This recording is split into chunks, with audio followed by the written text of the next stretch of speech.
بسم اللہ الرحمن الرحیم۔ نبی پاک صلی اللہ علیہ وآلہ وسلم کا معجزہ اسراء اور معراج ایک بہت بڑا عظیم معجزہ ہے اور ایک محیر العقول معجزہ ہے، جس کو اللہ رب العزت نے قرآن مجید فرقان حمید میں ذکر فرمایا اسراء کو، اور نبی پاک علیہ السلام نے معراج کو احادیث پاک میں ذکر فرمایا۔ نبی کریم علیہ السلام کے کثیر صحابہ اکرام علیہم رضوان اس معجزہ معراج کے راوی ہیں،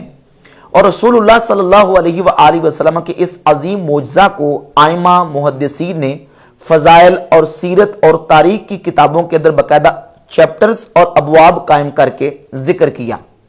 اور بحمد تعالیٰ اہل ایمان کا یہ تعامل ہے اور یہ عمل چلا آ رہا ہے کہ محافل اور مجالس کا اہتمام کر کے نبی پاک علیہ السلام کے اس عظیم معجزہ کا اسراء اور معراج کا ذکر کیا جاتا ہے، اور رسول اللہ صلی اللہ علیہ وآلہ وسلم کی عظمتوں اور شانوں کا اظہار کیا جاتا ہے۔ بحمد تعالیٰ مسلمانوں کا یہ تعامل چلا آ رہا ہے، اور بالخصوص اس معجزہ معراج اور اسراء کا رجب المرجب شریف کے مہینے میں، اور بالخصوص 27 رجب المرجب کو حضور علیہ السلام کے اس معجزہ اسراء اور معراج کا تذکرہ کیا جاتا ہے، محافل سجا کے اور مجالس کا اہتمام اور انعقاد کر کے۔ اس پر بھی بعض لوگوں کی طرف سے کچھ اشکالات اور شبہات پیش کیے جاتے ہیں، جیسے کہ میلاد کی محافل ہوں تو کچھ اعتراضات اور اشکالات پیش کیے جاتے ہیں، اور لوگوں کے دل دماغ میں کچھ وساوس اور اشکالات ڈالنے کی کوشش کی جاتی ہے۔ کبھی میلاد شریف کی تاریخ کو اختلافی بنا کے، اور کبھی یہ باور کروا کے کہ میلاد کی تو ایگزیکٹ تاریخ ہی ثابت نہیں ہے 12 ربیع الاول، اور اسی طرح معراج کا جب ذکر آتا ہے تو یہ کہا جاتا ہے کہ معراج شریف کی تو تاریخ ہی ثابت نہیں ہے۔ تو اس سلسلے میں بنیادی طور پر یہ بات ذہن نشین کر لینا ضروری ہے کہ جب سیرت اور تاریخ کی بات آئے گی تو یہ اصول اور ضابطہ ہے کہ سیرت اور تاریخ کا مسئلہ اہل سیر اور اہل تاریخ کے جو راجع اور مشہور قول ہے اس سے لیا جائے گا۔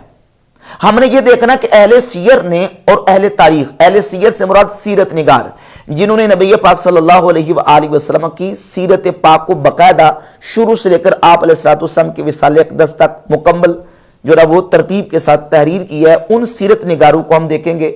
تاریخ دانوں کو دیکھیں گے کہ تاریخ لکھنے والوں نے تاریخ کس اعتبار سے لکھی، اقوال کون کون سے ہیں، اور ان میں سے راجع اور مشہور قول کون سا ہے۔ میلاد شریف کے حوالے سے ہو، یا نبی پاک علیہ السلام کی ہجرت کے حوالے سے ہو، یا نبی پاک صلی اللہ علیہ وآلہ وسلم کی اسراء اور معراج کے حوالے سے ہو۔ تو اس سلسلہ میں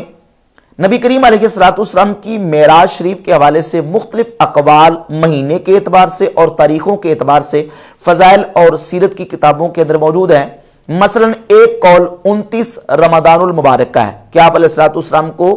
اللہ رب العزت نے 29 رمضان المبارک کو معراج اور اسراء کروائی، اور ایک قول ربیع الاول شریف کا ہے، اور ربیع الاول شریف کے حوالے سے بھی 17 ربیع الاول کا قول بھی ملتا ہے، 27 ربیع الاول کا قول بھی ملتا ہے، شوال المکرم کا مہینہ یہ بھی ایک قول ہے، ذو الحجہ کا مہینہ یہ بھی ایک قول ہے، اور ایک قول ہے کہ آپ صلی اللہ علیہ وآلہ وسلم کو اللہ رب العزت نے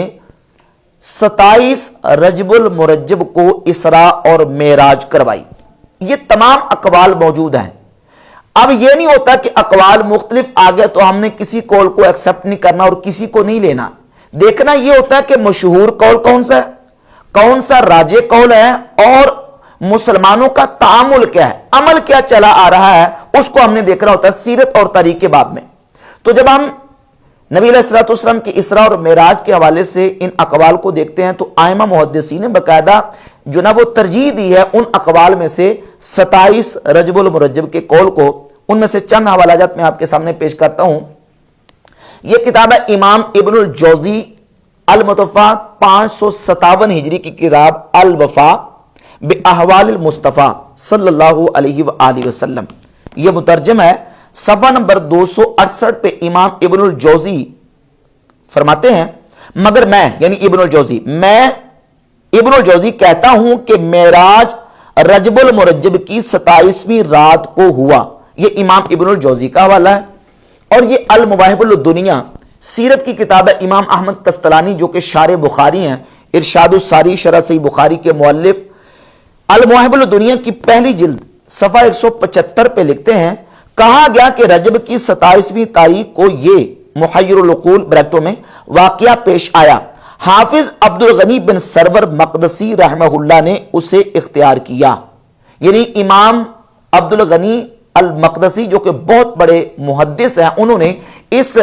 جو قول ہے اس کو راجح اور مشہور اور اس کو اختیار کیا ہے کہ 27 رجب المرجب کو آپ صلی اللہ علیہ وآلہ وسلم کو اللہ رب العزت نے معجزہ معراج عطا فرمایا۔ یہ حافظ نور الدین حلبی، ان کی کتاب ہے سیرت الحلبیہ، اس کی جلد نمبر 1 صفحہ نمبر 515 پہ لکھتے ہیں کہ رجب المرجب کا مہینہ جو ہے اس کی 27 تاریخ کے حوالے سے ذکر کرتے ہیں، کہتے ہیں وقیلا من رجب واختار هذا الاخیر الحافظ عبد الغنی المقدسی، کہتے ہیں کہ پیچھے 27 کا ذکر کرتے آ رہے تھے کہ 27 ربیع الاخر اور 27 رجب، اور کہتے ہیں کہ اسی 27 رجب المرجب کے قول کو اختیار کیا حافظ عبد الغنی المقدسی نے، وعلیہ عمل الناس،